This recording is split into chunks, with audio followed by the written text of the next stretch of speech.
मुख्यमंत्री रेखा गुप्ता जी की सरकार के प्रयासों के कारण आज डीपीएस को 5 साल बाद अपने स्टैंड आज कोर्ट से लताड़ पड़ी। रेखा गुप्ता जी, मुख्यमंत्री जी की सरकार किसी भी हालत में, कोई कितने भी बड़े से बड़े एफ्लुएंट लोग क्यों ना हो, वो प्रशासन में अगर स्कूलों के बैठे हैं तो उनके किसी भी एक्ट को जो जनता के हितों के खिलाफ है उसे बर्दाश्त नहीं करें। शिक्षा विभाग के जिससे चलता है 1973 का education act, Delhi education act में प्रावधान है हर स्कूल के ऑडिटेड रिपोर्ट्स को चेक करना, एक बार वहां पर इंस्पेक्शन करना।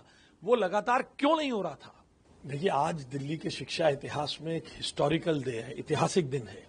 हमने दिल्ली के शिक्षा इतिहास में पहली बार डीएम हेडेड कमेटी डीपीएस में गई थी। डीपीएस हमारे खिलाफ, दिल्ली सरकार के खिलाफ कोर्ट में गया, वहां से कोर्ट की लताड़ पड़ी डीपीएस को, और आज हमारी भेजी हुई कमेटी की रिपोर्ट के आधार पर आज कोर्ट ने डीएम को आदेश दिए हैं कि बच्चों की पढ़ाई को सुनिश्चित करें।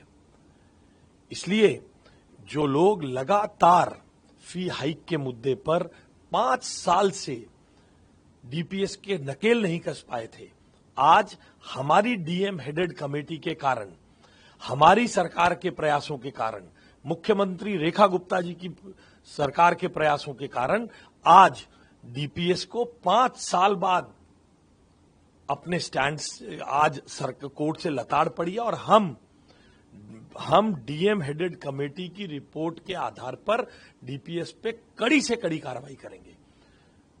रेखा गुप्ता जी, मुख्यमंत्री जी की सरकार किसी भी हालत में, कोई कितने भी बड़े से बड़े एफ्लुएंट लोग क्यों ना हो, वो प्रशासन में अगर स्कूलों के बैठे हैं तो उनके किसी भी एक्ट को जो जनता के हितों के खिलाफ है उसे बर्दाश्त नहीं करेंगे।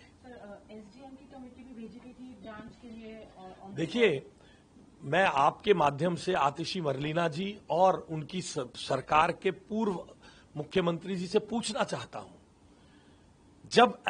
जब एक्ट जो शिक्षा विभाग के जिससे चलता है 1973 का education act, Delhi education act में प्रावधान है हर स्कूल के ऑडिटेड रिपोर्ट्स को चेक करना, एक बार वहां पर इंस्पेक्शन करना, वो लगातार क्यों नहीं हो रहा था? आर्बिट्ररी तरीके से किसी को फीस बढ़ाने की अनुमति देना, किसी को ना देना, उसके लिए आम आदमी पार्टी अंडर द टेबल क्या लेन देन कर रही थी? आज 600 से ज्यादा वे लोग केवल 75 स्कूलों में एक साल में करते थे। हमने 7 दिन में 600 स्कूलों से उनकी ऑडिटेड रिपोर्ट्स इकट्ठा की है। आज 10 स्कूल्स को शो कॉज नोटिस जारी हो रहे हैं। इन ऑडिटेड रिपोर्ट्स जो पिछले 10 साल से स्कूल डीओई के रिकॉर्ड्स में नहीं है, हम इसको अब पुख्ता डॉक्यूमेंट बनाकर इनकी नकेल कसेंगे और जांचेंगे। इनमें से पिछले सालों में जिन्होंने फीस बढ़ाई थी, उन्होंने पिछली सरकार के साथ क्या लेन देन हुआ था, कैसे आर्बिट्ररी तरीके से फीस बढ़ी थी, इसको हम किसी भी सूरत में बर्दाश्त नहीं करेंगे। तो कोर्ट में भी फटकार लगा, जो कड़े उठाए जाएंगे ताकि दोबारा आर्बिट्ररी। मैं आपको बता रहा हूं, 10 साल में प्रति वर्ष 75 स्कूलों की ऑडिटेड रिपोर्ट आती थी। 10 साल में 750 स्कूलों की आई है। मुख्यमंत्री रेखा गुप्ता जी के नेतृत्व में हमारे शिक्षा विभाग ने 600 स्कूलों की ऑडिटेड रिपोर्ट्स छापा मारकर इकट्ठी की है। हम पूरे 1670 स्कूलों की ऑडिटेड रिपोर्ट्स को इकट्ठा करेंगे।